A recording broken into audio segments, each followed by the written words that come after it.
Kesavananda Bharti case में कितने जज थे? कौन सी ईयर में हुआ था? 1900 गोलकनाथ में कितने केस थे? कौन सी ईयर में हुआ था? 1900 सज्जन सिंह 1900 कितने जज थे? कितने थे? तो पीटी में प्रश्न यहाँ से आते हैं, या पीटी में प्रश्न ये भी आ सकता है कि कौन से वाद में सुप्रीम कोर्ट ने सबसे पहले आर्टिकल 13(3) में संविधान संशोधन को विधि माना? अरे बोलो हाँ या ना, कौन से माना? अब 13 जज की बेंच बनी, मामला कुछ दूसरा था पर मामला दूसरा सामने आया। ये भी राइट टू प्रॉपर्टी का मामला था। केशवानंदा भारती, आप सभी को बता दूं, केशवानंदा भारती एक महंत थे। अब केशवानंदा जो भारती थे एक महंत थे और केशवानंदा भारती के पास मंदिर की प्रॉपर्टी थी। अब केशवानंदा भारती ने ये कहा कि भाई साहब मेरे मंदिर की प्रॉपर्टी सरकार कैसे ले सकती है? सरकार कैसे मेरे मंदिर की प्रॉपर्टी ले सकती है? क्योंकि मंदिर को प्रबंधन करने का अधिकार मेरा है। आप जानते हैं हमारे संविधान में आर्टिकल 25 दिया है धार्मिक स्वतंत्रता, और आर्टिकल 26 दिया है जो धार्मिक संप्रदाय को अधिकार प्राप्त है कि धार्मिक संप्रदाय अपने रिलीजियस डिनोमिनेशन, धार्मिक संप्रदाय वो अपने, आप क्या कर सकते हो? अपने धर्म का प्रबंधन कर सकते हो। Right to manage religious affairs. अगर आप अपने धर्म का प्रबंधन कर सकते हो तो उसके लिए चल संपत्ति भी खरीद सकते हो या उसका मैनेजमेंट कर सकते हो। बोलो हाँ, अरे बोलो। अब केशवानंदा भारती ने कहा कि इसे आप कैसे ले रहे हो? केशवानंदा भारती ने यह भी कहा कि आर्टिकल 31 संपत्ति का अधिकार आप इसे भी ले रहे हो, और आर्टिकल 31 को आपको ऑलरेडी पता है कि इंदिरा गांधी ने 31A B C बना के उसकी दचियां उड़ा दी थी। केशवानंदा भारती ने बोला अब ये केस आया था राइट टू प्रॉपर्टी से, मामला था केशवानंदा भारतीवाद का, लेकिन मामला कहीं टर्न और ही ले गया। इसमें ये 13 जजेस की बेंच थी, आप देखेंगे 2 4 6 2 4 6 और एक 7। फैसला आया 6, एक तरफ 6 जज थे और एक तरफ थे 7, तो किसकी बात मानी जाएगी? किसकी? 7 की बात मानी जाएगी। केशवानंदा भारती केस में सुप्रीम कोर्ट ने सबसे पहले एक काम किया।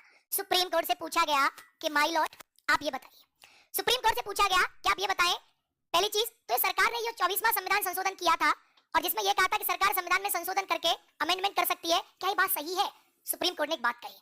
सुप्रीम कोर्ट ने इस केस में कहा कि देखो जो इंदिरा गांधी जी कह रही हैं, सरकार ने जो कहा है, भाई संविधान में संशोधन करने की शक्ति विधायिका को प्राप्त है, संसद को प्राप्त है, न्यायपालिका तो संविधान में संशोधन करेगी नहीं। जब संविधान में संशोधन करने की शक्ति हमारी विधायिका को प्राप्त है, न्यायपालिका को प्राप्त नहीं है, तो विधायिका ही करेगी, सीधी सी बात है। लेकिन अब एक शर्त दे दी, देखो संविधान संशोधन क्या है, एक शर्त दे दी, और शर्त क्या दे दी कि आप संविधान में संशोधन कर सकते हो, बदलाव कर सकते हो, लेकिन मित्रों क्या नहीं बदल सकते? बेसिक कह दिया कि आप मूलभूत ढांचे को नहीं बदल सकते। You can not change the basic structure, आप मूलभूत ढांचे को चेंज नहीं कर सकते। अब प्रॉब्लम ये आई, सरकार ने पूछा सुप्रीम कोर्ट से ये मूलभूत ढांचा क्या है, ये बेसिक स्ट्रक्चर क्या है? सुप्रीम कोर्ट ने कहा ये मैं समय समय पर बताऊंगा। सुप्रीम कोर्ट ने इतना कह दिया कि देखो मूलभूत ढांचा क्या होता है। अब मान के लड़का है, खड़ा हो जा भाई, अब ये लड़का है, लड़का ये कि नहीं है? इधर आ, ये लड़का है कि नहीं है? अरे है नहीं है? अब इस लड़के का मूलभूत ढांचा है कि लड़का है।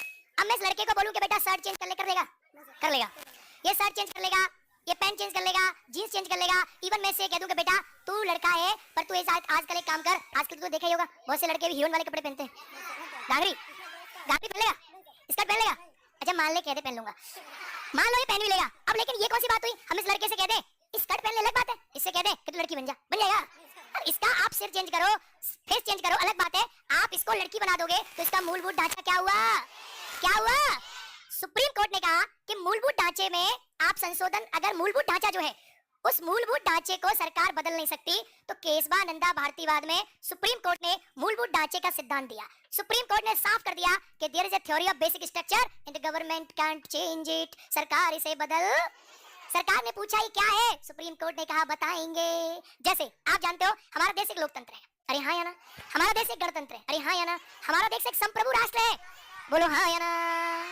अब कोई इन चीजों को बदलेगा तो गलत है। तो 7 जजों ने कहा कि बेसिक स्ट्रक्चर में संशोधन नहीं हो सकता, बाकी सरकार जो चाहे वो कर सकती है, और यहीं से निकल कर आई the theory of basic structure, मूलभूत ढांचे का सिद्धांत।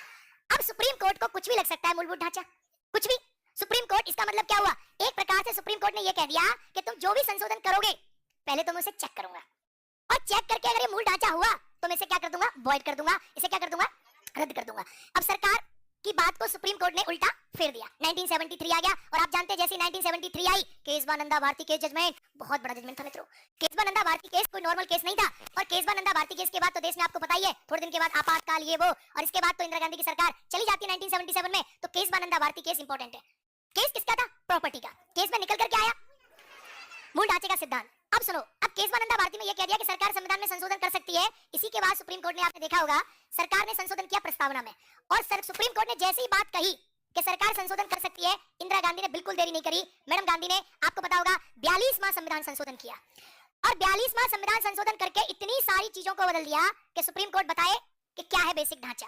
बहुत सी चीजों को बदल डाला, उसे कहते हैं मिनी कॉन्स्टिट्यूशन। मैडम गांधी फिर भी नहीं मानी। तो आपने क्या नोटिस किया? इंदिरा गांधी ने केशवानंदा भारती के बाद 42वां किया, इंदिरा गांधी ने गोलकनाथ केस के बाद 24वां संविधान संशोधन किया। अब ये बात जो है बढ़ गई, अब मामला जो है सर के ऊपर से निकल रहा है मेरे प्यारे मित्रों। अगर आपके सर के ऊपर से निकल रहा है तो आपको पहले बेसिक पॉलिटी पढ़नी पड़ेगी। ये सारी चीजें हमने तो अपने बैच में हम पॉलिटी में से पढ़ाते हैं। अगर आप तैयारी कर रहे हो आईएएस की और किसी बड़े इंस्टीट्यूट से कर रहे हो तो मित्रों ये तो बड़ी बेसिक सी बात है। हाँ भाई, पढ़ी है नहीं पढ़ी तुमने?